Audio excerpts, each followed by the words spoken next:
Basic Education Minister Angie Motshekga says there's a lack of evidence about the most effective way to address reading challenges. It comes after the 2021 Progress in International Reading Literacy study revealed that only 19% of grade 4 pupils in South Africa can read for meaning. For more on this, we're joined now by Helen Mills, who's the Deputy Foundation Phase Head at St. David's Maritz Inanda Preparatory School, joining us in studio. Very good evening to you. Thank you so much for joining us, Helen. Good evening. Thank you for having me.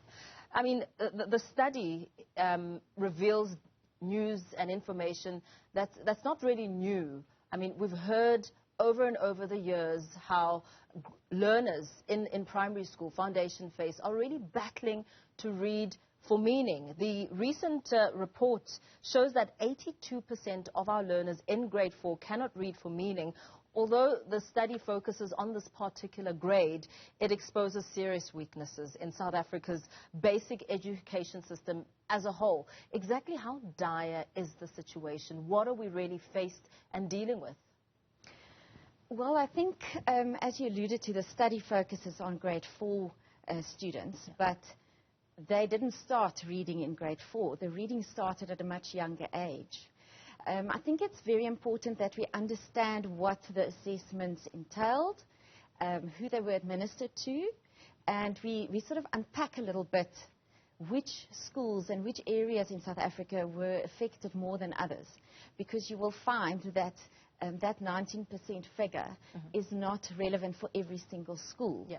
And I think when we unpack that and we see what the significant difficulties are that the particular schools face, where the stats were very low, we can sort of get more to the bottom of what is really happening. Yeah. Are you speaking more towards public schools, the South African Yes. public school system? Correct. Where do you think it may be falling short, especially when it comes to the failure to inculcate the habit of reading at a young age? I mean, you say it didn't start in grade 4. No. Reading starts a lot earlier than that. Correct. I think reading starts at home when the children are very little. Parents cultivating that love of reading, those habits of reading bedtime stories, nursery rhymes. When they see mom and dad reading at home, with technology these days, it is quite rare maybe for a child to see their parents reading a book. What they don't sometimes realize is that mom and dad, they are reading, but they are reading the newspaper on a device. So it's quite important that we sit with our children, also with our devices, and show them what we are doing on those devices. That is not just YouTube videos or playing games, that there's also reading involved there. I think the early childhood development phase is just so important, and it was good to see the government giving some strong support in that area by including the grade 00 years now into the schooling system instead of the outside of that social welfare. And that shows that intent to really improve the early development of our children. A strong ECD, 2 years in ECD, can do the world of good to a child for their reading, where we really concentrate on those perceptual skills, the building blocks for reading. Things like visual discrimination, auditory perception, auditory memory, all those pre-skills that really come before the child is ready for formal reading. So if those skills are in place, then we find learning and reading in particular happens quite easily and naturally for younger children. You speak about what happens outside the school before children even go into a classroom. But in perhaps scrutinizing the classroom and looking at what goes on in the classroom, how are teachers narrating the information and creating that excitement for reading? Do you think that perhaps looking at the information that's at hand, that there may be some need for some sort of improvement there, even if it means perhaps training the teachers? I definitely agree that part of the solution is lying in our teacher education, whether that is at a university or teacher college or training center level, where as part of your foundation phase education training, that is such a vitally important part of that, to be able to know how children learn to read, how to create that love for reading in them. I think we can go a long way still with staff development within schools, once teachers are already trained and busy teaching, and reminding them of how we teach the younger children by creating a love for what they're learning, whether it is through songs and poetry, dramatization. Children are very susceptible to those kind of activities at a younger age, and it really does stimulate their love of learning. So how do you think we can begin to now bridge the gap and perhaps begin to initiate the necessary connections between the school and its value towards the development of its community? I mean, you speak about all of this being really important when children see parents reading and perhaps, reciting songs, which in essence also is a build-up to trying to understand literacy and language. Where do you think, the education system needs to perhaps take advantage of that construct to get the community involved? Because, so the social function is important because it essentially grows out of the seeds of a community context. Absolutely, and I think you can't separate the child's community and the school. It has to work together. And when the school and the child's family and his community come together, that is when you really see the magic happens, and when the child is at the center of what we're trying to do. So I think from a government perspective, we definitely need some kind of program that educates not only the teachers in the schools, but also the families of the children that they are teaching, to maybe unpack more than just in a university setting how reading happens, what the building blocks are for a child to manage to read with ease.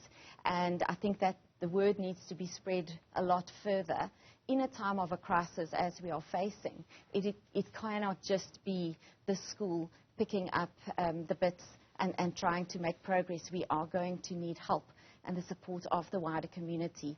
And for that to happen, I think they need information. Not everybody knows or understands how a child learns to read. So we need to get that information out there and educate as many people as possible to join us in solving this crisis. One suggestion that comes from the Pearl studies talks about the numerous effective interventions which are employed worldwide, incorporating structured literacy, which speaks to evidence-based approach. I mean, how practical do you think that is, looking at the current setup in public schools, and what does it really entail? So I think it is completely and utterly practical. It is really doable. It's something that the private school sector has implemented for a number of years very successfully. And when we do our assessments with children at a grade 3 level, we can see consistently that our private schools are performing above national and international levels in reading, and in particular in reading comprehension. So therefore we know that the structures we are putting in place are definitely effective and working. And those are things like breaking reading down into its building blocks. So we start with phonics. That is the sound that the alphabet letters make, either individually or grouped together. And we really focus on the children's strength of their auditory perception skills there, how they break a word up into its speech sounds, and then put it back together to understand what the word is. At the same time, we like to use the children's visual skills, which are very strong in this digital age. And so there we would introduce sight words. So looking at a word and employing your visual memory skills to remember what that word says, and then just simply recognizing the word by sight. And if we use those two strategies effectively together, we find that learning to read happens quite easily for the children. But it is a structured step-by-step approach. And when you skip over one of those steps or you leave them out, that is when the gaps form. What opportunities do you think there are, in this current digital space, and looking at the climate of the country and the different demographics and access to the internet? How do you think that could perhaps not be seen as the monster, the disruptor, but sort of find some sort of cohesion that will also assist children in learning to read and then understand what they're reading? Yes, so I think children are naturally curious little beings, and they are drawn to technology in a big way. And we find even during the COVID pandemic, many schools were using the strategy of WhatsApp groups or little video clips that were sent out to families if the children were still very young, where the child had access to watching those little video clips. And I think because they are drawn to that, we definitely should be using it as a tool, whether it is to choose to show sight words, like I explained, recognizing words on sight, or teaching children how to break a word down into its sound parts so that they can analyze what the word says. I think those tools can be used very efficiently through digital media. There are some apps that are available to parents.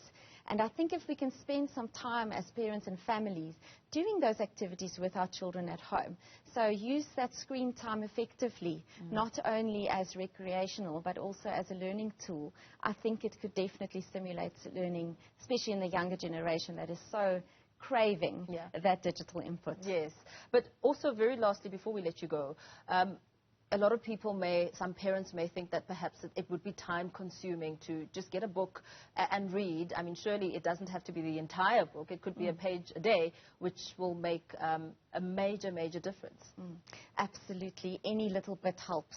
Yeah. And we find that when a child is close to a parent, sitting reading a book, just the proximity of that bond and being close together, they already get a sense of fulfillment. It's a positive experience.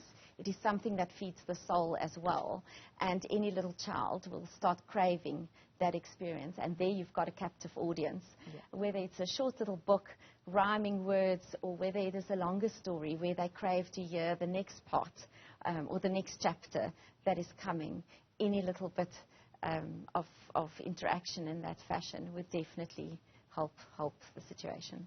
Very well. Thank you so much. Thanks for coming in and speaking to us about, of course, raising some concerns around children who cannot read for meaning, and also offering some suggestions. That was Helen Mills, the Deputy Foundation Phase Head at St. David's Maritz Inanda Preparatory School.